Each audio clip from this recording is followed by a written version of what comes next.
Rainy day. I asked my husband to pick me up after work. He refused, saying he was working overtime.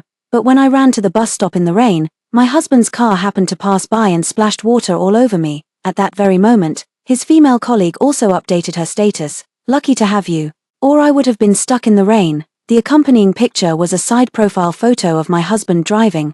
This time I've decided to let go. The heavy rain had been falling for a long time.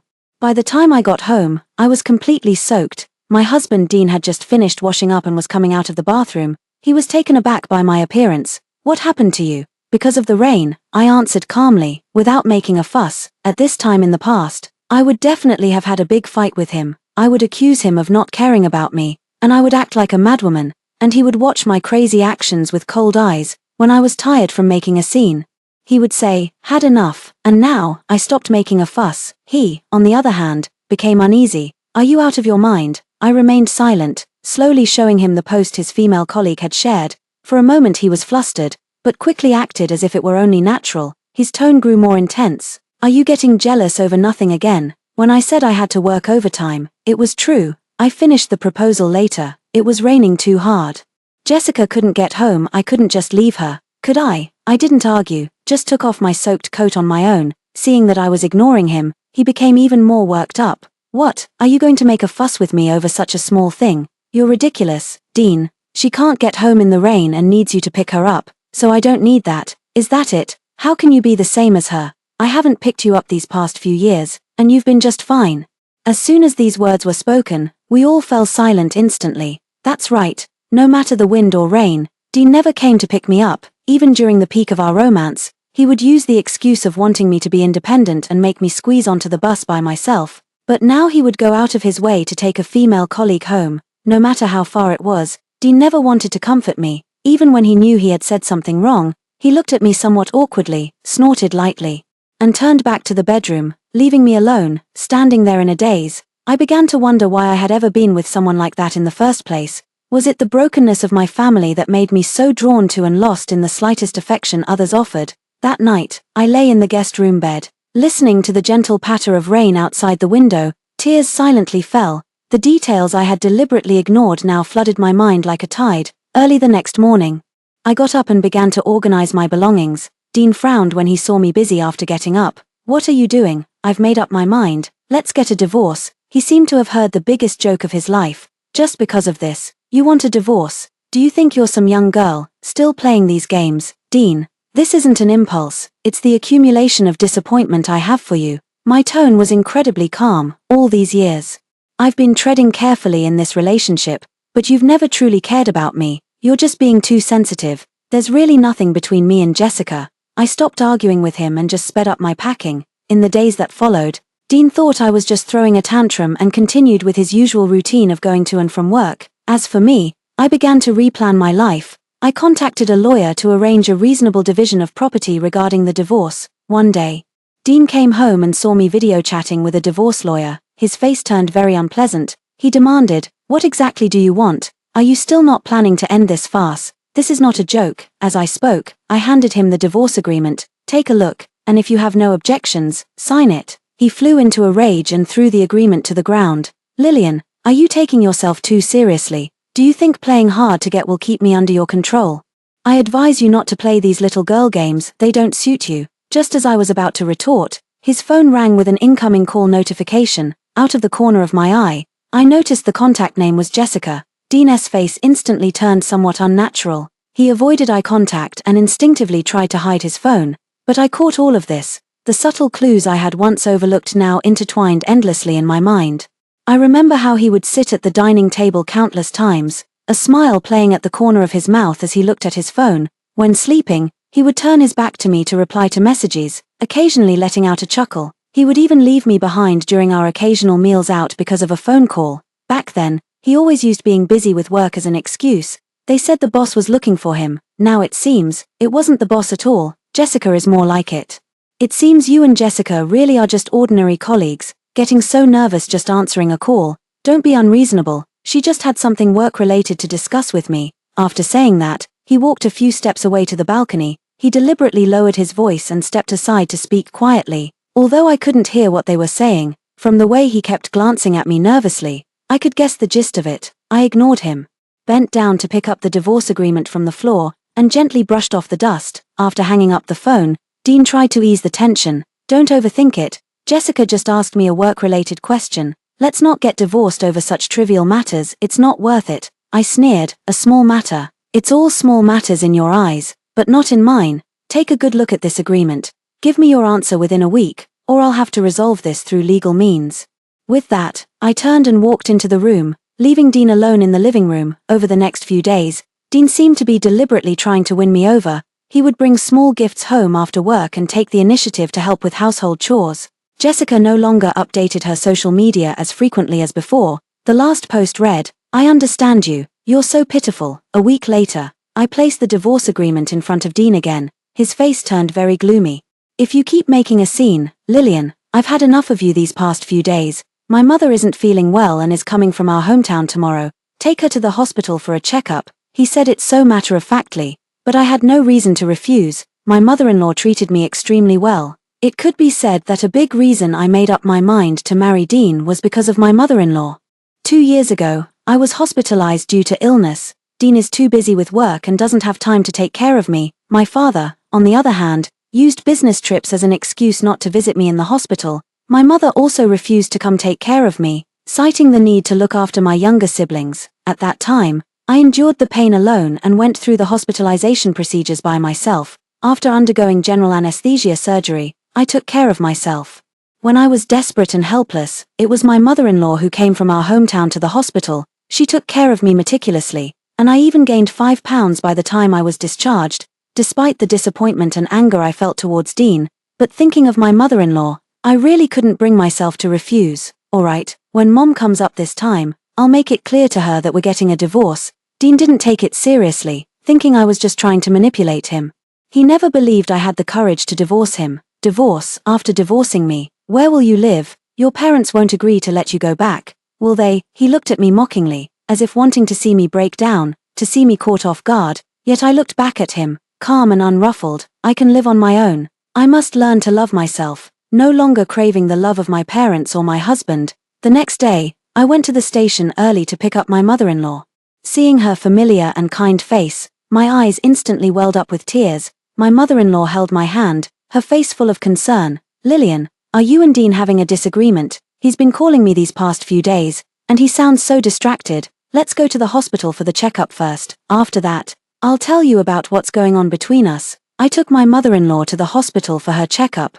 While waiting for the results, my mother-in-law pulled me aside to chat about everyday matters. "Lillian, oh Lillian, Mom knows that Dean sometimes isn't very considerate, but he does care about you in his heart. Don't let the two of you get into a big fight over some small matter." I nodded silently, unsure how to respond. The test results came out. The doctor said that my mother-in-law's health is fine, just need to pay attention to daily diet and rest. Hearing this news, my anxious heart finally settled. Back home, Dean saw us, with a barely noticeable tension on his face. "Mom, how are the test results?" "Nothing serious. Don't you two worry," my mother-in-law said with a smile. After dinner, my mother-in-law went back to her room to rest. I and Dean sat in the living room, the atmosphere a bit awkward. "Mom will stay at home for a few more days. Take good care of her. This is what I should do. After all, my mother-in-law has been so good to me." In the following days, my mother-in-law stayed at our house. She always tried, intentionally or unintentionally, to bring me and Dean together. I didn't take it to heart. I continued to communicate with the lawyer about the divorce proceedings. I also took the time to check the bank transaction records. I discovered that over the past 2 years, Dean has been sending money transfers to Jessica during every holiday. I also found a shopping receipt in his car that he hadn't had time to throw away. He bought a bag worth 50,000. The purchase was made just 2 days ago. That was the day my mother-in-law came up from her hometown, so that day, she went shopping with Jessica. I sent all of this to the lawyer. "Can I get this money back?" "Of course. The evidence is detailed and complete. You can recover your half." I felt relieved. To gain the upper hand in the divorce, I secretly installed surveillance cameras in the house. There's surveillance in his car as well. Of course, I want a divorce. But how could I be willing to let him off so easily? I want him to leave with nothing. That evening, I came home from work. I accidentally saw Dean and Jessica meeting at the entrance of the residential area. The two were standing very close, chatting happily, pretending to be heartbroken. I rushed forward and confronted Dean. "You said there was nothing between you and her. So why are you still meeting? We just happened to run into each other and chatted for a bit. Nearby, Jessica said coldly. Sis-in-law, don't go too far, there's nothing between us. I looked at the two of them and sneered inwardly, bastards, and they still have the nerve to claim innocence. But I can't let it show, before I have all the evidence. I need to make Dean let his guard down. I'm going to catch him off guard, innocent. Do you need to stand that close to talk? Jessica looked at me with disdain. In her eyes, I was just an easy-to-manipulate, useless romantic fool, a jealous and haggard housewife. She looked down on me, thinking I wasn't even worthy of shining her shoes. Are you a jealous woman who thinks every woman approaching your husband has ulterior motives? If your husband treats you poorly, it's your own incompetence for not being able to control your man. After saying this, she seemed to have suffered a great humiliation and stormed off angrily. Dean hurried after her, and as he passed by me, he didn't forget to glare at me and shoved me to the ground forcefully. I fell to the ground, staring expressionlessly at the two figures walking away one after the other. Back home, my mother-in-law noticed something was off and asked with concern. I couldn't hold back any longer and told her everything about Dean and Jessica. After hearing it, she remained silent for a long time, then sighed and said, Lillian, our Fu family has wronged you. Don't worry, I won't favor anyone. If you've truly made up your mind, I support you. I burst into tears in my mother-in-law's arms. When Dean returned, he was met with a severe beating from his mother. Dean screamed in agony. I hid in my room, laughing triumphantly. Beat that bastard to death. After my waterlogged love-addled brain cleared up, I felt completely refreshed. After that, I still appeared cold and distant towards Dean on the surface, but secretly, I accelerated the pace of gathering evidence. I carefully reviewed the surveillance footage. Not missing any detail that could prove his infidelity, every piece of evidence was properly preserved by me. I have woven an invisible web for Dean. As time passed, Dean seemed to truly let his guard down. I thought I had stopped making a fuss. He became even more convinced that I had indeed been playing hard to get earlier. He sneered at me. What? Have you finally calmed down? Indeed, who else would marry you after leaving me? I suppressed the disgust in my heart, forcing the corners of my mouth to lift into a seemingly docile smile. Yes, I've been thinking a lot during this time. I was too immature before. Dean nodded with satisfaction, his arrogant expression making me want to throw the evidence in my hand right in his face. After that, his dates with Jessica became increasingly brazen. Sometimes, he would deliberately answer Jessica's calls in front of me. The words were full of affection, the eyes still carrying a hint of provocation, as if showing off his charm to me, and I, every time, pretended not to care, yet silently noted these details in my heart, making the chain of evidence more complete. He doesn't want to divorce me because of the special nature of his job, and it just so happens to coincide with a critical stage of his promotion, at this moment. If something like an affair or divorce were to come to light, it would be a devastating blow to his career. So, even though he already despises me, he can't divorce me, because he's afraid I'll make a scene. He was willing to lower himself to coax me a while ago. Now that he sees I'm not making a fuss, he's completely let his guard down. His interactions with Jessica have become increasingly frequent. Sometimes, he would even use work as an excuse to rush out the door right in front of his mother.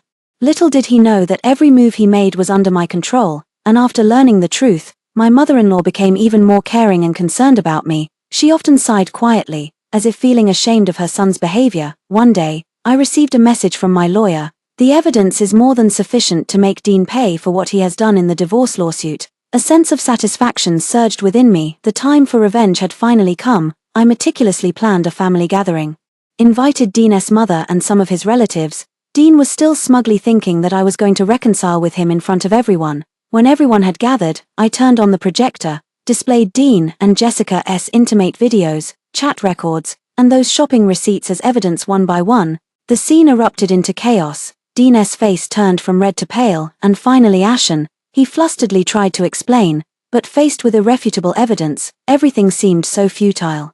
Dean's relatives were too shocked to speak. They always felt that Dean, though cold-natured, never fooled around. The mother-in-law was even moved to tears, and those relatives all cast contemptuous glances at Dean. Amid the crowd's accusations, Dean angrily rushed toward me, trying to snatch the evidence. I stood my ground without a trace of fear. At that moment, my mother-in-law stepped forward, shielding me, and scolded Dean loudly. How dare you lose your temper at Lillian after doing such a disgraceful thing? Dean collapsed to the ground like a deflated balloon. After a long while, he finally snapped back to reality. He glared at me fiercely. What do you want? Sign this agreement, or else this evidence won't just end up with your relatives, But also, I made my point without overstating it, yet he immediately understood my threat. To keep his job, he suppressed his anger and signed the agreement. After the family dinner ended, all the relatives were seen off, and my mother-in-law returned to her hometown. He and I appeared together in the living room once again. Dean stood in the center of the living room, his eyes burning with unwilling anger. He stared at me intently, as if trying to see right through me. "Lillian, do you think it's over just like that? You've ruined me like this. I won't let this go. Dean, all of this is your own doing, from the moment you betrayed your marriage. You should have expected this day to come." He suddenly took a step forward, his hands clenched into fists. He seemed about to strike, but upon seeing my resolute gaze, he halted his movement. "Fine, you're ruthless, but don't forget, we once had beautiful memories too. Can you really be this heartless? Making me leave with nothing? Beautiful memories." I couldn't help but laugh out loud. What beautiful memories did we ever have? "Are you referring to those days when I was fawning over you while you looked down on me from your high horse?" Dean remained silent for a moment, then pulled out his phone from his pocket. "Do you think I don't have a backup plan? I have dirt on you too. If I expose this, you won't get off easy either." I knew it. The so-called dirt is an experience where I was almost raped by a thug on my way home from work. Not to mention that I wasn't actually raped, even if I had suffered such harm. I don't consider this to be any kind of leverage. A woman's virtue is never beneath her skirt. Is this considered leverage? Dean clearly didn't expect me to be so firm. He hesitated for a moment, but ultimately put down his phone. "You're something else, Lillian, but I'm telling you, I won't let you off that easily." I looked at him with a face full of disdain, my eyes brimming with contempt for his lowly tactics. "Dean, you're really at your wit's end. You actually think you can use this as leverage against me? Don't you find yourself ridiculous?" Dean's face twisted with anger, veins bulging on his forehead. "Don't get too carried away. If this gets out, your reputation will be ruined. How will you stay in the company? What will your so-called new friends think of you? First of all, this isn't something shameful. It's victim blaming that makes people like you think it can be used as a weapon. Secondly, I have a clear conscience.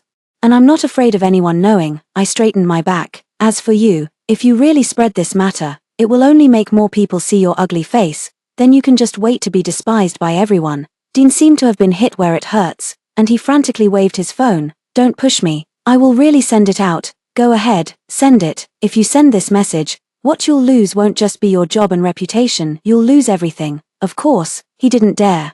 Even if he were to send it, it wouldn't be under these circumstances. With that, he turned and slammed the door as he left. Watching his retreating figure, I let out a long sigh of relief. A few days later, I went to see Dean several times, wanting to get the divorce certificate with him, but he has been avoiding me. That day, I went to his company to look for him as usual. Before I even reached his office, I heard the sound of Jessica's laughter coming from inside. Without hesitation, I quickened my pace and walked to the office door. Pushing open the door, I saw Dean and Jessica standing by the desk. Seeing me appear, both looked flustered, clearly not expecting me to show up so suddenly. Jessica was the first to react, forcing a faint, insincere smile. "Oh, sister-in-law, what brings you here?" I gave her a cold glance, ignored her, and walked straight toward Dean. "Dean, I've been looking for you these past few days. How long do you plan to drag this out? You must come with me today to get the divorce certificate. I'm very busy right now. I don't have time to go through any divorce procedures with you. Stop putting on an act here. Do you think hiding will let you avoid the divorce?" At this moment, Jessica couldn't help but interject. "Lillian, can you stop being so aggressive? Dean doesn't want a divorce. Can't you have some self-awareness?" I turned my head sharply, my gaze shooting toward Jessica like a knife. "What do you think you are? Who gave you the right to speak here? Don't push all the blame onto me. Matters of the heart involve both parties. You couldn't keep Dean's heart, so who can you blame?" I laughed and clapped. Jessica felt uneasy under my gaze. "Fine, since you're all so shameless, I won't hold back either. Dean, if you don't go with me to get the divorce certificate today, I'll send all the evidence of your affair to your company tomorrow." Jessica remained aloof. She didn't even bother to glance at me, engrossed in admiring her manicure. "You, this jealous woman, are truly ridiculous. Calling someone a mistress just because you see them with a man." I looked at this so-called strong, independent woman who prides herself on loving women with a half-smile. I leisurely opened the surveillance video stored on my phone. It was a clip of them kissing passionately in the car. Jessica froze in place, staring at the video in disbelief. Dean glared at me fiercely, saying, "Lillian, you're ruthless." Then, he turned to Jessica and said, "You go out first, I need to talk to her." I, however, was unwilling to let her off so easily. I pointed at her bag. "Ms. Jessica, You have to leave the bag behind. My bag? On what grounds? I cut her off directly. That was bought with our joint marital property. Aren't you supposed to be an independent, strong woman? How could you let a man buy such an expensive gift and even accept money transfers from him during the holidays? Jessica's face instantly flushed bright red. She glared at me fiercely, as if she wanted to tear me apart. You're talking nonsense. I bought this myself, don't you dare slander me. As she spoke, she instinctively hugged the expensive bag tightly. I sneered and calmly took out my phone. I pulled out Dina's receipt for this bag and waved it in front of her. Open your eyes wide and see clearly. The purchase time, location, and the pair are all clearly written here. What else do you have to say in your defense? Jessica's eyes began to flicker, and she looked pleadingly at Dean, hoping he would speak up for her. However, Dean was currently filled with regret and had no time to spare for her. He waved his hand impatiently. Leave the bag here first. We'll talk outside. Jessica exploded like a powder keg that had been lit. Dean, what do you mean? You were the one who gave it to me, and now you want it back just because your wife made a scene. She then turned and yelled at me. Lillian, you lunatic, are you that desperate for money? You'd even snatch a bag I've used. I took a step forward, looking directly into her eyes. Don't refuse a toast only to be forced to drink a forfeit, if you don't cooperate. I won't just take back this bag, I'll make you cough up everything. Hearing these words, Jessica turned pale, her hands gradually loosened, and she reluctantly threw the bag to the ground. You're ruthless, Lillian. Just you wait, I won't let this slide. Jessica unwillingly walked out of the office, not forgetting to shoot me a fierce glare over her shoulder. Dean watched Jessica's departing figure and let out a heavy sigh. Lillian, are you satisfied now? You've ruined everything. Only Dean and I were left in the office, the atmosphere so oppressive it was suffocating. Fine, I'll go with you, but you'd better not try anything funny, or I won't let you off. I should be the one saying that. We arrived at the Civil Affairs Bureau. During the process of handling the divorce procedures, Dean remained sullen and silent. When the staff handed us the divorce certificates, I felt as if a heavy weight had finally been lifted from my heart. Stepping out of the Civil Affairs Bureau, I walked forward without looking back. Sunlight spills over the body. I know, I have finally completely freed myself from this painful marriage and welcomed a new life of my own. You're really ruthless, Lillian. I underestimated you. Not as ruthless as you, Dean. You've been guarding against me all along. If I hadn't been guarding against you, I would truly be left penniless by you today. Actually, even though he left with nothing, he didn't really lose out. He had been wary of me even before we got married. His house and car were all registered under his mother's name. I never knew how much he earned. On the surface, our shared assets only amounted to a little over $1 million. I later found out that most of his salary had been transferred to his mother's card under the pretext of filial piety. His mother had no idea there was so much money on this card, because this card was Dean managing and using it himself. The lawyer told me that the money I gave to support the elderly couldn't be recovered, but to my surprise, after learning the truth, my mother-in-law secretly transferred the money from the card back to me. Even now, Dean still doesn't know the money in the card is gone. The day before we were to get our divorce certificate, my mother-in-law called me. Child, it's Dean who wronged you. On the other end of the phone, my mother-in-law's voice choked up, and my eyes welled with tears. I'll do it to accumulate blessings for him. For his sake, I've made a will. After I pass away, the property under my name will be yours. I was so shocked that I couldn't speak. No matter how much my mother-in-law likes me, she shouldn't give all the money to me. Dean is, after all, her child. But then my mother-in-law's words made me understand. You have a child now, you need to take good care of yourself. I was completely stunned. I hadn't told anyone about the pregnancy. So how did my mother-in-law know? I knew you were pregnant the first moment I saw you at the airport. This child has no fate with our Fu family. Consider this money as compensation from me, his grandmother. Actually, there was one more crucial reason why he suddenly agreed to register the marriage. Jessica is pregnant. We haven't had any children all these years. He has low sperm count, and is well aware of it. Now that I've finally made up my mind to divorce him, the child comes along. How absurd. Perhaps the more you lack something, the more you want it. As soon as he found out Jessica was pregnant, he lost his composure. He was never satisfied with the divorce agreement I forced him to sign. So, he was extremely conflicted. He wanted to give Jessica and the child a home, but he couldn't accept divorcing me like this. That's why he's been avoiding me all this time. Also, this is the end for us. Don't bother me anymore, and don't come to our company to cause trouble. Don't worry. This place is unlucky. I don't want to come here, and those pieces of evidence, as long as you don't provoke me, I won't release them. After the divorce, I really didn't bother him anymore. I wanted to enjoy my single life. But little did I know, someone didn't want me to be happy. It was only last night when I saw Jessica's update that I found out Dean got promoted successfully. Without my obstruction, his promotion went very smoothly. These days, I often find myself thinking, did I let Dean off too easily? But when I think of my mother-in-law, all my resentment toward Dean fades away. However, I never let my guard down, vaguely feeling that Dean would not let it go. Sure enough, a few months later, I suddenly encountered a series of inexplicable obstacles at work. Some important collaborative projects were inexplicably cancelled, and clients became distant toward me. At first, I thought it was a coincidence, but after some investigation, it seems that behind it all, there is the shadow of Dean. Through some connections, he has been fiercely competing with me for orders in the industry, attempting to sabotage my career.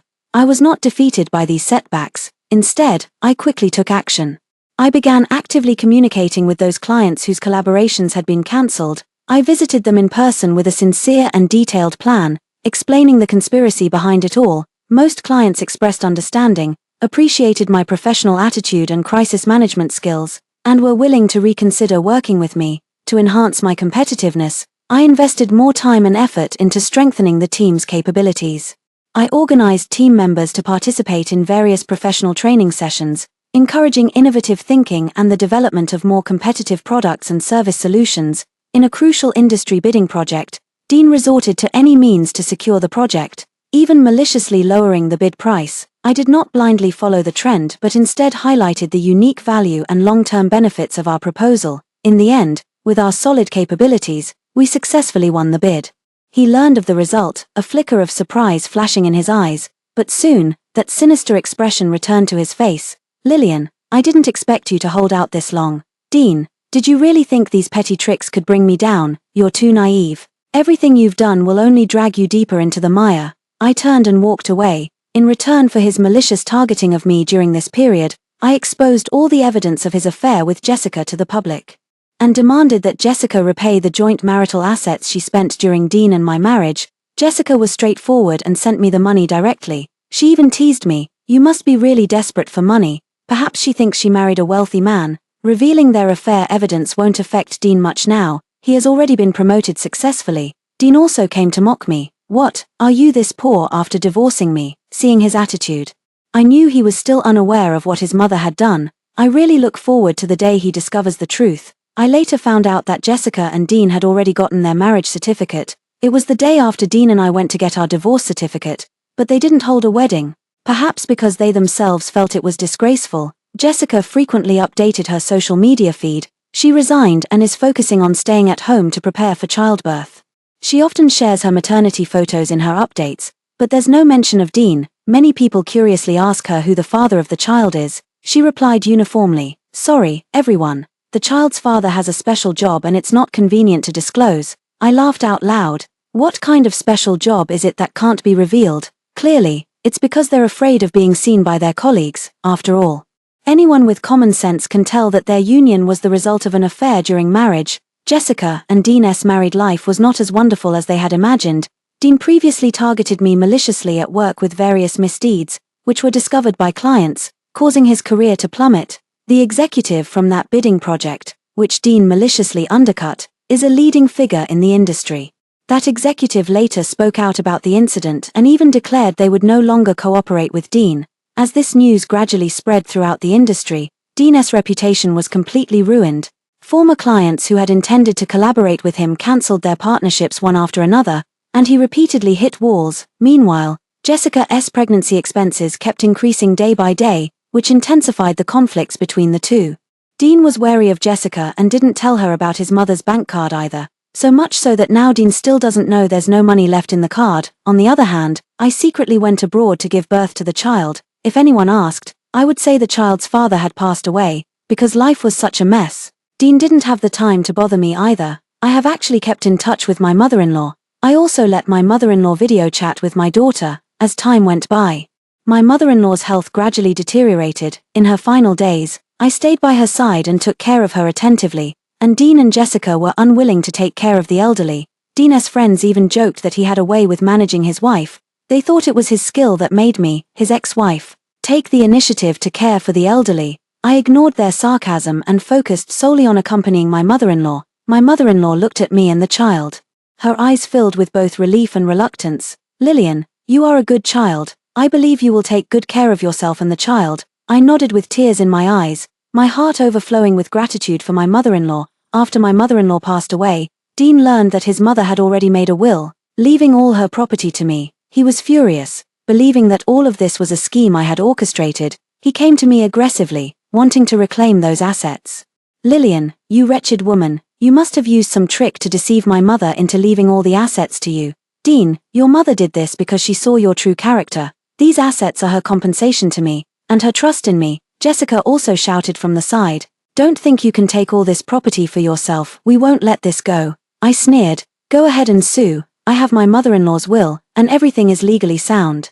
If you keep making unreasonable trouble, I won't mind making things even more embarrassing for you. And, Dean, it's been 2 years, haven't you checked that bank card at all? Are you that afraid of being discovered by Jessica?" Just because he was afraid of being caught by the ever-suspicious Jessica, Dean didn't dare touch that bank card at all, because all his electronic devices were installed with surveillance software by Jessica. Every time he spent money, Jessica would question him in detail. Upon hearing this news, I couldn't help but reflect that it takes a villain to deal with a villain. They are a match made in heaven. Dean turned pale. "You said, the bank card." That card held almost all of his assets, amounting to over 20 million. He staggered a few steps and called the bank's customer service Jessica right in front of her. I just watched quietly like this. All three of us clearly heard the customer service representative repeatedly explain to him that there was no money in the card.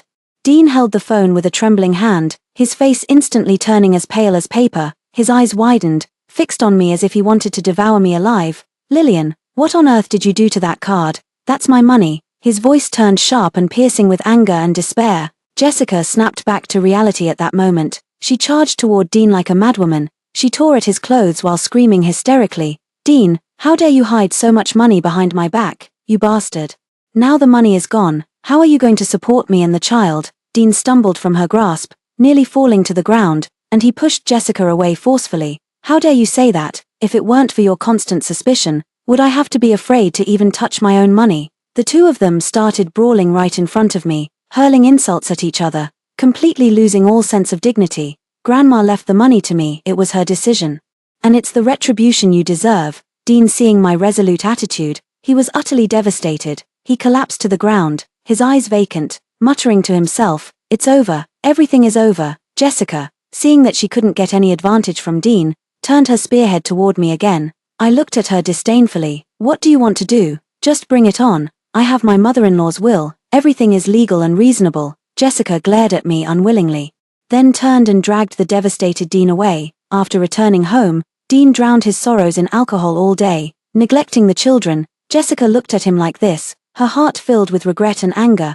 Jessica tried to find a job again to ease the financial pressure, but when potential employers learned about her relationship with Dean, they all rejected her job applications. At her wit's end, she began to covet the property my mother-in-law left to me. One day, Jessica came to my company with her big belly. "Lillian, don't get too cocky. I'm telling you, that property has a share for me and my child, and you must give it to us." "Jessica, don't delude yourself. Mother-in-law's will is crystal clear. This property has nothing to do with you. Besides, everyone knows about your affair with Dean during your marriage. How dare you come asking me for money?" At this moment, the company's security arrived and escorted Jessica out. Jessica was unwilling to give up at this point. She and Dean scoured for so-called evidence, attempting to reclaim the property through legal means. However, in court, their so-called evidence was full of loopholes. My lawyer refuted each point with strong arguments. Ultimately, the judge dismissed their lawsuit and issued a severe warning to Jessica and Dean for their malicious litigation conduct. The moment I stepped out of the courtroom, I breathed a long sigh of relief. I knew that no matter what challenges the future might bring, I had the confidence to face them. My daughter and I will both have a wonderful life. Story 2. I lost a bet with a colleague. She demanded that I use the boss's photo as my profile picture for a day. After much persuasion, I bargained it down to 1 hour and reluctantly changed it. To my surprise, an hour later, the boss's profile picture suddenly changed to my photo. I fell silent. "All right, that's it for today's meeting." As the department head walked out of the conference room, colleagues around started checking the time on their phones. It dragged on for a full 27 minutes. "Who guessed the closest time just now?" Colleague Lisa excitedly stood up, raising her hand and saying, Me, I just guessed 27 minutes. All eyes in the room turned to her at once. We had just made a bet, given that our department head is notoriously long-winded and prone to dragging things out. We quietly placed bets on how long this department meeting, originally scheduled for 45 minutes, would actually last, bet on how long he can drag it out. Clearly, Lisa won the bet. Her gaze swept over us, and she suddenly chuckled. Lisa, go easy on us. Lisa, you know, we have the best relationship. Colleagues all tried to sweet-talk her into agreeing, but I found it a bit hard to say, mainly because my relationship with her is a bit awkward. There was a project before that Lisa really wanted to take on, but the department head assigned it to me instead. She probably thought I was competing with her behind the scenes. Since then, I could sense Lisa's subtle hostility toward me. Lisa stood with her hands on her hips, pointing at each one in turn. You, bring me breakfast for a day. You, be my assistant for a day. You, at this moment, Lisa was like an emperor holding the power of life and death. And the colleagues she pointed to were a mix of joy and worry. Soon it was my turn. Noticing Lisa's gaze fixed on me, I felt inexplicably nervous. She chuckled softly and said, You, use Mr. Frank's photo as your profile picture for a day. I looked up, staring at her in disbelief. Before I could argue, colleagues around me had already spoken up for me. This is going too far. You could easily lose your job over this. Yeah, with Mr. Frank's personality, who would dare to provoke him? Maybe we shouldn't go with this punishment, Lisa complained. We agreed that the loser should accept the outcome. So why does it change when it comes to Letitia? I pursed my lips and pleaded with her. Can we change to something else? She said firmly. No, she looked at me. Changing your profile picture is so easy, you don't even have to do anything else. Don't act all innocent when you're actually getting off easy. Okay, changing the profile picture is indeed easy. But the key point is, the profile picture I want to change is of the company's biggest boss, Frank, and he's the most difficult boss to mess with. As my colleague said, I might just lose my job over this. Is this what you call taking advantage and still playing innocent? I was about to beg for mercy. Lisa added. Besides, Mr. Frank doesn't even know you. Do you even have Mr. Frank as a friend? Maybe by the end of the day, not many people will even notice you changed your profile picture. Just for fun. Her last 3 words were directed at the other colleagues. Apparently, Lisa convinced some people with these remarks. Indeed, Letitia didn't add Mr. Frank as a friend. How many of us here have added Mr. Frank? But isn't the danger precisely because he is Mr. Frank? But Mr. Frank is so busy, he wouldn't have time for this kind of thing. Right, Lisa chimed in. Exactly. So Letitia, just go ahead and change into it without worry. I'm still hesitating. The reason for my hesitation is that I'm not just friends with Frank, I even have a marriage certificate with Frank. Frank did get married. Although it was a flash marriage with no emotional foundation, we chat almost every day. He would routinely ask me what time I get off work, whether I want to ride in his car, what I want to eat for dinner, topics like that. This also means, if I use his photo as my profile picture for a day, he will definitely notice. He might even overthink it, suspecting that I'm hinting at something. I really don't want to add unnecessary emotional undertones to this pure relationship, so I'm quite hesitant. Lisa frowned and said critically, if you can't handle playing like this, you shouldn't have agreed to the bet with us in the first place. You can't say that it was only supposed to be a game from the start, right? When it involves the big boss, anyone would be cautious, wouldn't they? But there's no need to be cautious about this. Mr. Frank doesn't even know who Letitia is. But what if this gets to Mr. Frank's ears? The surrounding people began to argue. I took the opportunity to pick up my phone and sent a message to Frank. What are you doing? Frank replied to me instantly. Preparing for a meeting. What's up? My heart skipped a beat, and I quickly asked, how long will it take? About an hour and a half. Why? I replied with nothing, and immediately had an idea. I looked at Lisa. I can swap, but only for an hour. Taking advantage of Frank's meeting break to change the avatar can perfectly avoid all problems. Afraid that Lisa wouldn't agree, I added, if you don't agree, then just consider me a poor sport. I won't participate in such activities anymore. Sorry everyone. Oh, there's no need to make such a fuss. An hour still counts as a punishment. Don't let such a small matter harm the team's harmony. After persuasion from other colleagues, Lisa finally reluctantly agreed. Alright, 1 hour it is. I deliberately waited a moment. I waited until Frank's meeting started before taking a screenshot of his ID photo from the company website and setting it as my profile picture. The moment it was set successfully, my profile picture became his photo. To be honest, it's really creepy, even though he's very handsome. Using his photo as a profile picture is just creepy. Just looking at it feels like it's shortening my lifespan. I didn't dare to take another glance. I whispered, it's done. then put away my phone, trying to numb myself with work. But perhaps the more you don't want something to happen, the more it does. Within that hour, the number of colleagues reaching out to me privately surged. Holy crap, what's going on with you? My dear, you nearly scared me to death. If I hadn't checked the note, I would have thought my WeChat was haunted. Are you out of your mind, Mr. Frank? You dare use his photo? Spirits of heaven and earth, demons and monsters, reveal yourselves now. Sorry, I didn't know about you and Mr. Frank. Let's just pretend I never confessed the day before yesterday. Could you please not report me to Mr. Frank? These are colleagues from other departments who are unaware of the situation. I explained to each of them with a pained expression. More and more people started private chats, and some even sent me screenshots of their department group chats, with my name paired with my avatar. The person exclaimed in amazement, I thought Lou BU was already invincible. But this person is even more formidable. Whose general is this? Colleagues comment. You're famous. I was about to cry. The moment the countdown alarm rang, I felt as if I had been redeemed. I hurriedly tried to change back to my original profile picture. Unexpectedly, my colleague sitting next to me suddenly exclaimed, Oh my God. I looked at her. She looked at me even more horrified, her lips trembling for a long time before she said, Letitia, Mr. Frank's profile picture has been changed to your photo. It took me a few seconds to process what she meant. Instinctively, I reached for my phone to check Frank's profile, but I stopped as soon as the screen lit up. No, doing so would reveal the fact that I have Frank's contact information. I forced a calm expression, feigning shock. How could that be? Really? My colleague shoved their phone screen right in front of my face. There, unmistakably, was Frank, who had just changed his profile picture, and he even posted it on his social media feed. Although it was just a post of an article from the company's official account, but Frank, the 3 characters along with the profile picture being my photo, how utterly bizarre this scene is. I was almost scared to the point of fainting. Countless words were stuck in my chest. After holding back for a long time, I managed to utter one sentence. How could this be? Frank, wasn't he in a meeting? How did he know that I changed my profile picture? The key point is, even if he knew, why did he change his profile picture to me? I don't even know how to explain this. If I changed my profile picture to his, it might be somewhat understandable, but him changing his to mine, will my colleagues misunderstand?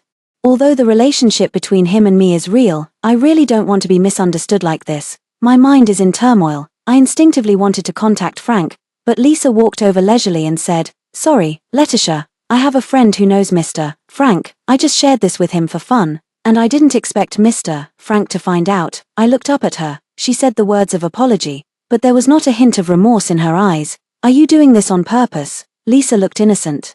Don't blame me. I had no idea this would happen. I silently looked at her. Just for fun. Lisa raised both hands to clarify, and I didn't expect it. I was just casually joking with a friend, saying maybe Mr. Frank could also use your profile picture, and he actually went and did it. Lisa slightly lowered her head, observing my expression. You wouldn't mind, would you? Now I understand why Frank would know, why Frank changed his profile picture to me. I was actually a bit angry. But Lisa was still waiting to see me make a fool of myself, so I smiled slightly and said, I don't mind. That's good. She seemed very kind. If you need to explain to Mr. Frank, you can contact me. Overwhelmed by emotion, I forgot to conceal it. Are you close with Frank? Lisa paused for a moment, seemingly surprised that I had called Frank by his full name. After a moment, she said, After all, I bear some responsibility with profile pictures like yours. Anyone who doesn't know the situation might get the wrong idea. She had a look of watching a show. I didn't bother with her anymore. I also completely gave up on the idea of contacting Frank. Damn Frank, he actually teamed up with outsiders to bully me. After all, I am his legal wife. How could he do this? The more I think about it, the angrier I get. And yet, this person remains completely unaware, contacting me as usual. Shall we go home together today? I slammed the keyboard with a thunderous noise. Not going back. Frank didn't understand. Is it not going back with me, or not going back at all? I got even angrier. None of your business. Frank wisely didn't send any more messages. I stared intently at the chat interface between him and me. His profile picture is me, and mine is him. Anyone who doesn't know the situation would think we're publicly showing off our relationship. How ironic. I took a screenshot and sent it to my best friend. Just about to complain, she had already filled the screen with exclamation marks. Sally, you guys announced it. I was speechless for a moment, deleting the unfinished complaint in the dialogue, arguing. This is clearly Frank's evidence of guilt. Sally, this is clearly an official announcement. I'm even more speechless. I simply told her everything that happened today, emphasizing Frank's terrible behavior of helping Lisa instead of me. My best friend instantly got angry. That bastard. Divorce him. I felt relieved. After work, I went straight to my best friend's place. We ordered takeout and complained about Frank while eating. How could he do this? Even if there's no love between us, I'm still his wife after all. How could he take Lisa's side? My phone dinged. It was Frank who sent a photo using my profile picture. The dinner he made: stir-fried asparagus with shrimp, stuffed green peppers, sautéed bok choy, and 3 delicacy mushroom soup, all my favorite dishes. I snorted, averted my gaze, and continued grumbling. And what baffles me the most is how he actually follows Lisa's every word. What kind of friend is that? He changes his profile picture just because she tells him to. Since when has he ever been so overboard? My phone buzzed again. Frank. What did you have for dinner? Should I save some food for you? I muttered to myself. Save it for your Lisa. I was about to complain more, but my best friend stopped me. Something's not right. What's not right? What if what Lisa said isn't true? My best friend said. Someone like her definitely has character flaws. Telling little lies is pretty normal for her. I insisted. But Frank really did change his profile picture. He saw that you changed yours, so he changed his too. After a moment of silence, I spoke up. He has no reason to do this. My best friend was puzzled. What do you mean no reason? He thought you were going public, so he went along with it and made it official. What I didn't dare admit was, the moment I found out Frank had changed his profile picture to mine, a similar thought had crossed my mind, but this thought was quickly Lisa shattered, so now I just find it ridiculous. I shook my head, denying reality. We're not in the kind of relationship that can be made public. Others might not know how we got married, but you do. He has no feelings for me, and my best friend lifted her chin, interrupting me. I think is still quite affectionate. On the phone was Frank's latest message. What time are you coming home? Do you need me to pick you up? I was at a loss for words. On the surface, Frank is indeed a very good husband. He is caring, considerate, and attentive. One could say he spares no effort in looking after me. But, in the few months since we got married, we've been sleeping in separate rooms. We don't even hold hands normally, let alone hug or kiss. What loving couple acts like this? My best friend stroked her chin and studied me. From the sound of it, you seem rather regretful. I just want to make it clear. He and I aren't the kind of relationship where he'd change his profile picture for me. My best friend sighed. Forget it. Let's not talk about him. Let's drink. I ended up staying at her place that night. Before going to bed, I checked my phone. Frank hadn't sent any more messages. Only after clicking into the chat did I realize he had changed his profile picture back to the original one. Everything returned to how it was at the beginning, as if nothing had happened today. Even the most gossip-loving group chats weren't discussing the profile picture drama. They were heatedly talking about Frank's new WeChat Moments post. No gambling anywhere in the company. I specifically clicked into his moments to check, but after scrolling through everything, I couldn't find that post. What's going on? Did he block me? I'm even more confused. It's not like I made him change his profile picture, so why did he block me? I called my best friend to analyze. What do you think he means by this? My best friend glanced at the time, studying him at 1 a.m. You must be in love with him. I panicked and quickly put my phone away. Go to sleep, late to bed, naturally late to rise, not to mention that the straight-line distance from my best friend's house to the company is even farther than from mine and Frank's. I rushed as fast as I could. I arrived at the company just in time to clock in. There was a breakfast waiting on my desk. I recognized the logo on the paper bag immediately. It was from that one unique bakery near my home. Even before opening the bag, the rich aroma of baked almond croissants wafted into my nostrils. I felt around and found a bottle of yogurt placed beside it. This is my standard breakfast. I shuddered. Could this breakfast have been sent by Frank? A colleague nearby answered my doubt. Mr. Frank sent someone to deliver it early this morning. One for each of us. Hurry up and eat. I'm a bit flustered. Why did he send so many? Another colleague answered me. Only our department has them. It feels like we're blessed because of Lisa. Yeah, Lisa. Why didn't you say earlier that you know Mr. Frank? Lisa was already beaming with joy. I don't really know him. It's a friend of mine who does. They're close, so I get to benefit from it too. Another colleague said. Anyway, we still have to thank you. I was worried Mr. Frank's post last night was meant to punish our department, but who knew we'd receive his caring breakfast delivery first thing in the morning?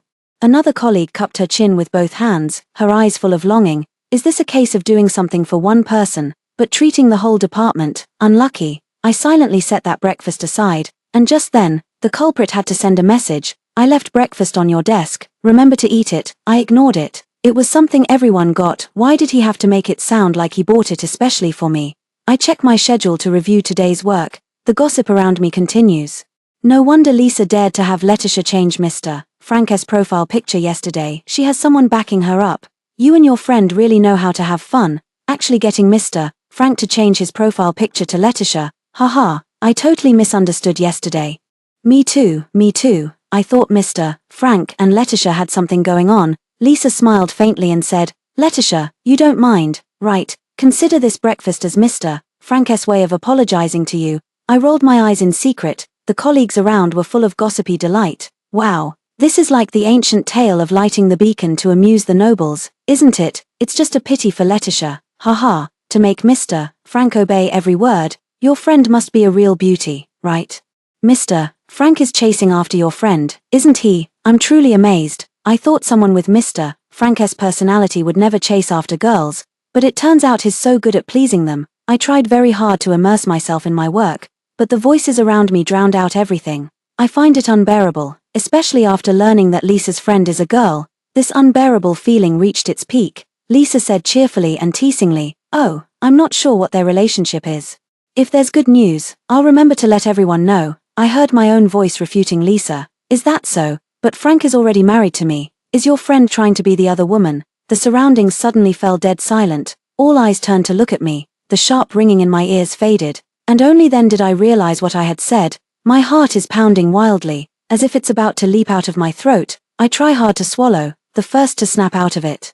Lisa has already started her mocking mode. She laughs uncontrollably. Did I hear that right? Did Letitia just say she married Mr. Frank? Oh my god. Pinch me quick, I think I'm hallucinating. Other colleagues quickly caught on and chimed in with disapproval. Letitia, that's way too big of a joke to make. Yeah, we all know Mr. Frank isn't married. Why would you suddenly say something like that? Even if you have issues with Lisa, you can't just spread rumors about Mr. Frank like that.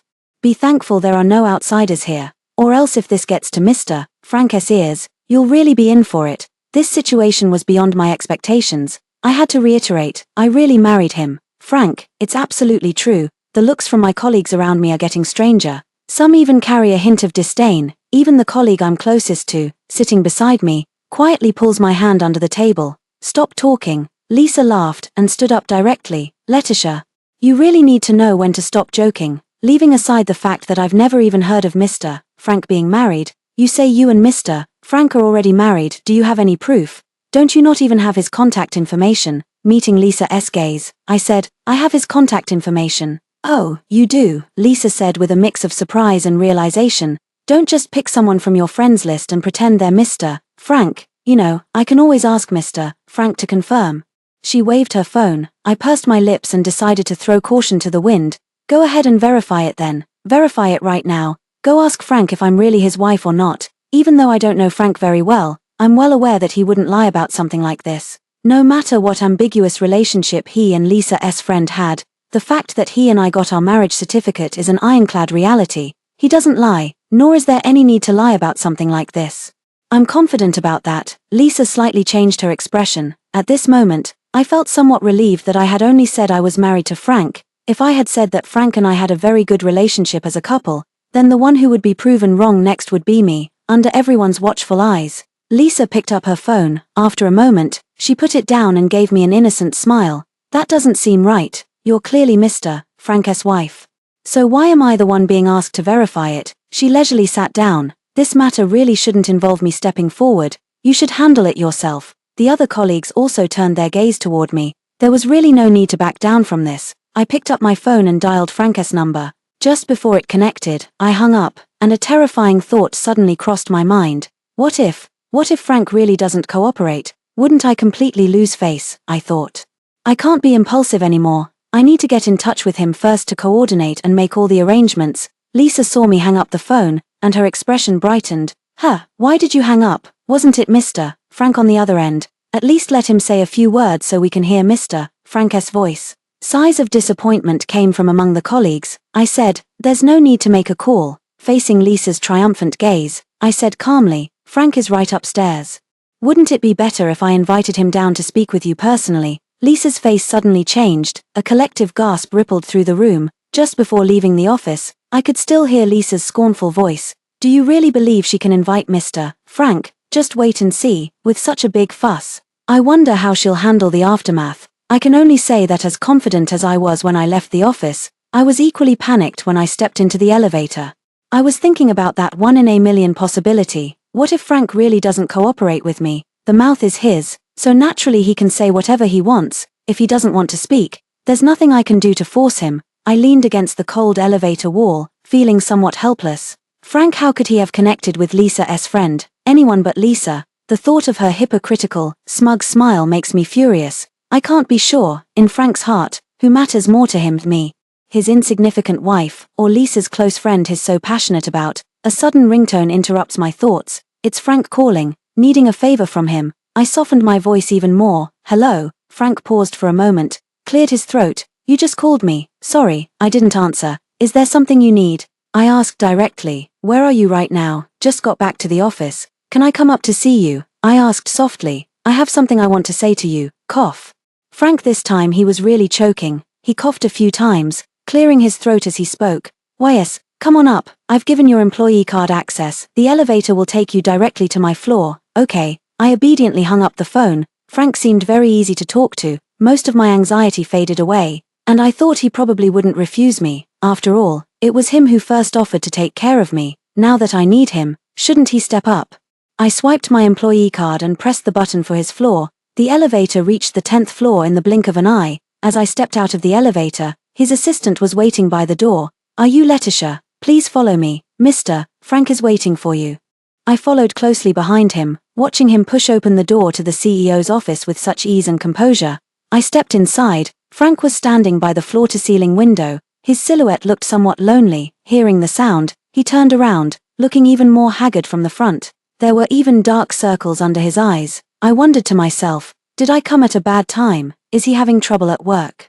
Frank motioned for me to sit on the sofa and began pouring me a cup of fruit-infused floral tea. Once poured, he promptly sat down as well. He placed his hands properly on his thighs, slightly bowing his head, looking as if he was awaiting instructions. I glanced over and asked, "What's wrong with you?" "It's okay." He sat up straight, cleared his throat, and said, "You mentioned earlier that you had something to say to me. What is it?" I carefully considered my words in my mind.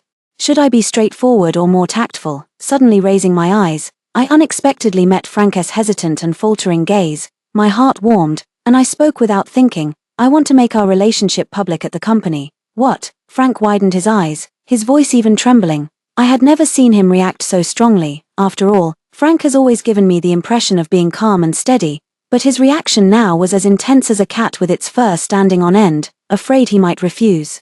I quickly pressed on. "I know this puts you in a difficult position, but I really want to do this. You once said you would take care of me, and now the time has come when I need you. Can you help me?" Frank was stunned for a long moment before slowly asking, "Are you going to make our marital relationship public?" I was even more stunned. "Do we have any other kind of relationship? You ignored me all day yesterday and didn't come home. I thought you were going to." He suddenly fell silent. When he looked at me again, there was a sparkle in his eyes. "I agree to go public. I'll do it right now." He made a move to pick up his phone and muttered quietly, "What's so difficult about this?" I stopped him. "Wait." Frank looked over in confusion. I shyly whispered a request. "Could you hold my hand and walk downstairs to say something to my colleagues?" I added, "I want it to be public like this." Frank was so shocked he couldn't even blink. "What's going on?" There was no other way.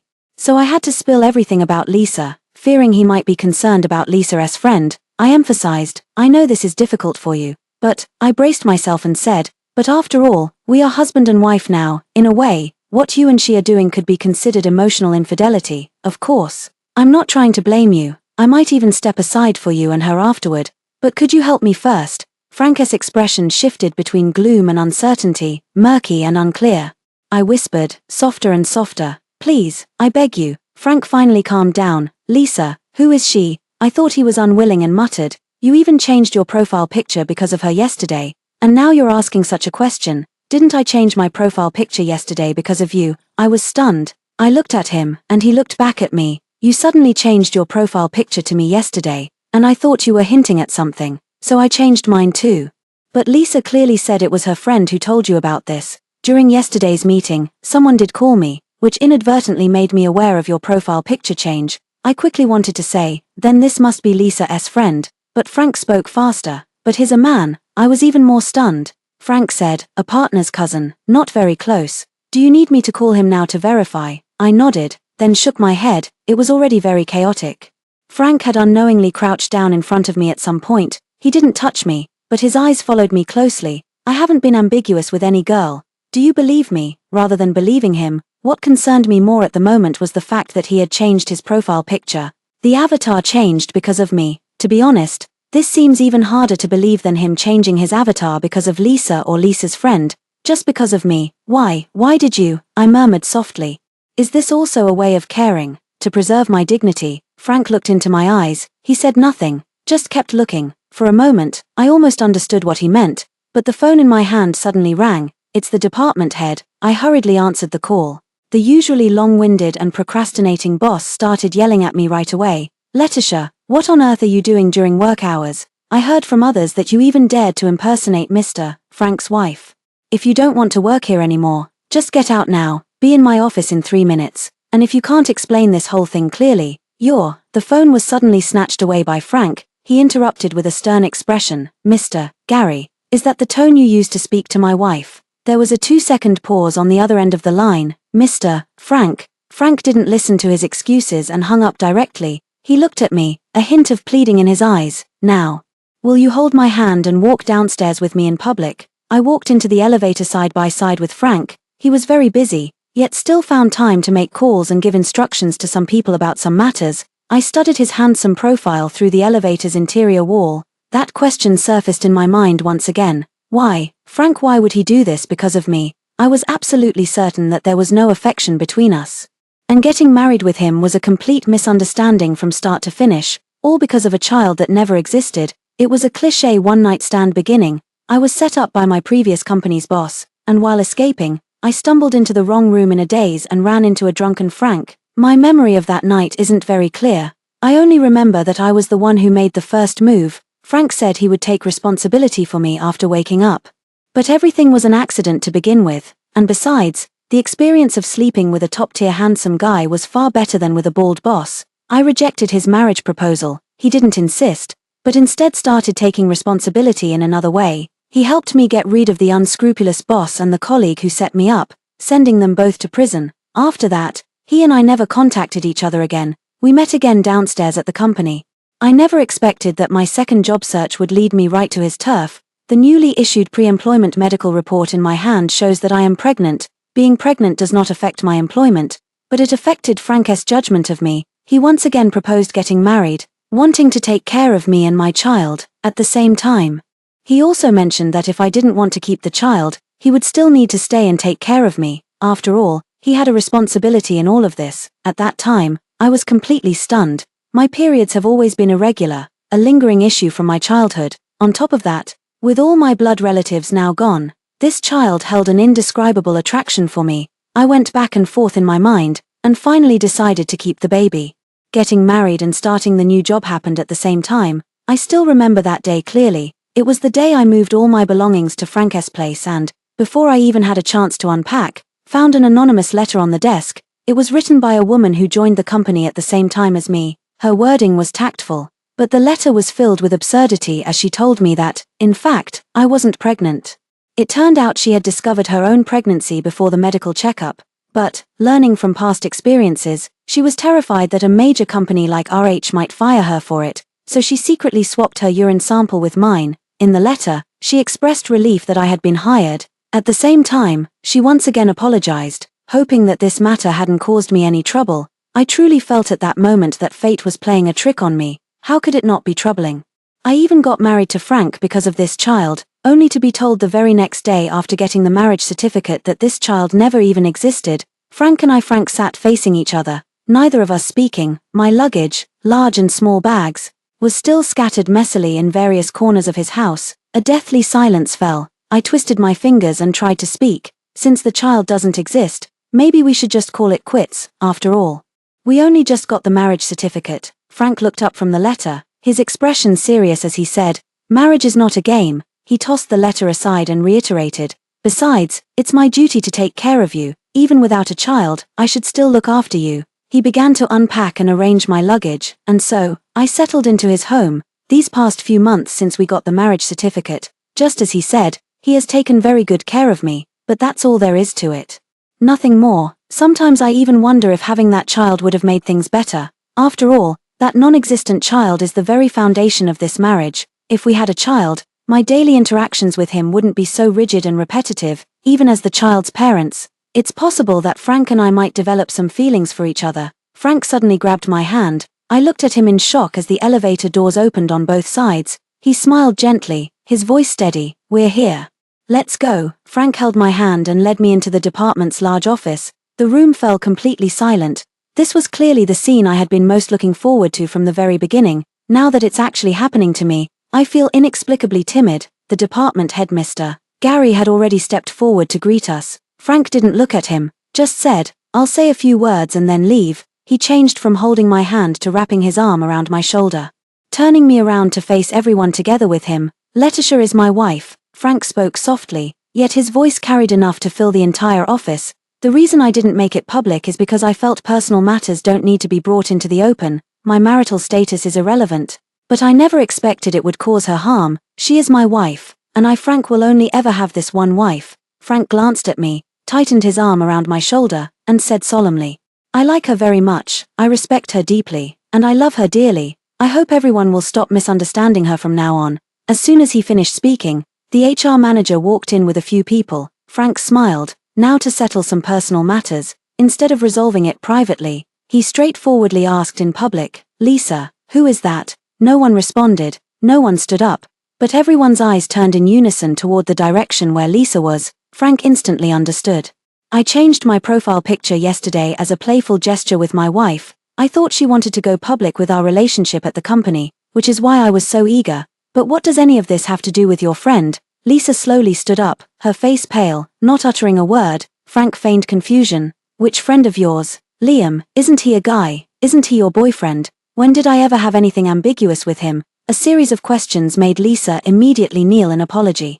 "I'm sorry, Mr. Frank, sorry, it's all my fault, it was me." Frank cut her off. "You've done nothing wrong to me." Lisa turned her gaze toward me. Somehow, facing Frank's easily spoken apology, I found myself utterly unable to say it. Frank deliberately waited a few seconds. Seeing Lisa still stubbornly refusing to apologize, he said in a low voice, "Proceed with her resignation first. As for the defamation matter, have legal draft the documents later." Frank finally looked over.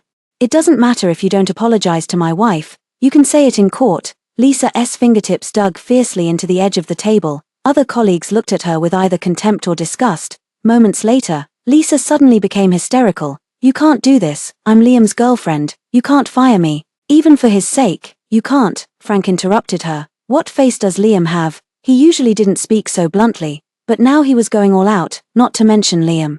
"Even if his partner's cousin came begging to me, the answer would still be the same," Lisa murmured. "But you two seem to get along so well. You even delivered breakfast to our department for him this morning." Frank let out an incredulous laugh. "I brought breakfast for my wife. What does that have to do with Liam?" Lisa finally realized she had been tricked. He was so frightened that he collapsed to the ground. Frank didn't look at her again and said loudly to everyone, "If anyone else here is dissatisfied, has complaints, or disagrees with how I handled this," he pointed at HR, "you can leave with Lisa, on the spot, right now, it'll be quick." Hearing this, the colleagues who were watching the scene instantly fell silent. Lisa slumped to the ground, suddenly turned to look at me, and let out two sarcastic laughs. No wonder Letitia managed to get hired even though she was pregnant. Turns out she was already involved with Mr. Frank all along. I froze for a few seconds, instantly recalling that anonymous letter. I looked at her in disbelief. So it was her who swapped it. After the anonymous letter incident, I did try to figure out who this person was, but none of the girls who joined at the same time later showed any signs of pregnancy. And puzzled as I was, I didn't dwell on the matter any further. So it was Lisa. Frank obviously thought of this matter as well, but he more quickly considered the potential negative impact Lisa's words might have on me, and calmly explained, "First, regardless of whether someone is pregnant or not, colleagues who receive an employment offer can smoothly join RH. This has no direct relation to whether Letitia is my wife or not. Secondly, at work, I did not give Letitia any special treatment. Everything she has achieved is the result of her own hard work and has nothing to do with me. I cannot take credit for it. Finally, please have manager Sue help me report this to the police. She falsified her pre-employment medical report, which constitutes fraud, and can be sent directly to jail." Lisa was so angry that she yelled out loud, Frank covered my ears and held my shoulder as he led me out. As we passed the busy HR manager, he didn't forget to add, process the resignation for Mr. Gary as well. Managing a subordinate like this during work hours, I think his position has run its course. Behind us was utter chaos and noise. Sheltered in Frank's embrace, I suddenly felt an unprecedented sense of security. We returned to the CEO's office together once again. Frank never let go of my hand the entire time. I quietly let him hold my hand, racking my brain for something to say. In the end, I only managed to blurt out, "Thank you for what happened earlier." He looked down at me. I pursed my lips and added, "I misunderstood you yesterday. Sorry, I should have asked you first." He pulled me to sit down, still holding my hand. I could even feel the warmth of his palm. Frank seems nervous. I'm a bit nervous too, and I ramble on. So Lisa is the one who wrote me the anonymous letter, but she hasn't been pregnant these past few months. I haven't seen any signs of it. Maybe she had a miscarriage, Frank speculates. Could be, I say quietly.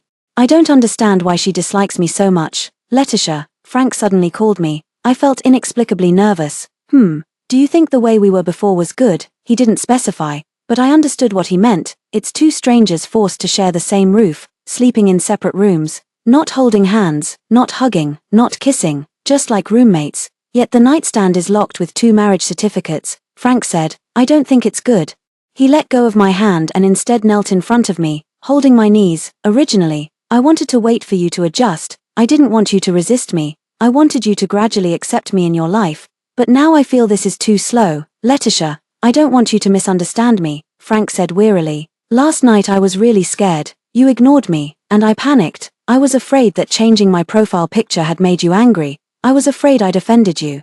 Especially after I found out it was a bet, I was terrified you'd leave me because of it. But I never imagined you ignored me because of a misunderstanding." Frank stared into my eyes. "If you're willing to understand me, you'll know there could never be anyone else but you. Letitia should have this confidence, and as my wife, you should have even more confidence." I realized belatedly. "Frank, are you confessing?" "Yes," he smiled. "I like you." My fingertips went numb at that moment.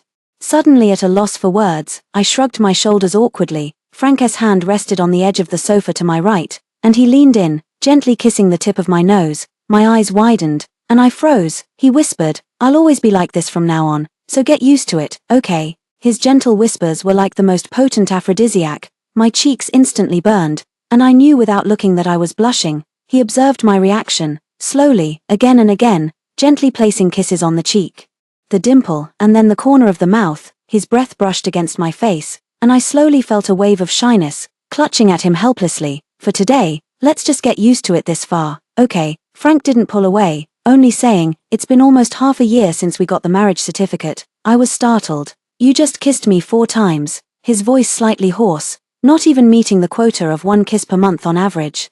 I tightly closed my eyes and said with resignation, "Go ahead." This adaptation training lasted until the end of the workday. When I finally managed to pick up my phone, I realized that what had happened today had already been heatedly discussed through 3 rounds. The focus of the conversation was no longer on me, nor on Frank, it was on Lisa. I felt inexplicably embarrassed. Previously, being trapped in Frank's arms, I had neither the mind nor the time to think about some practical issues.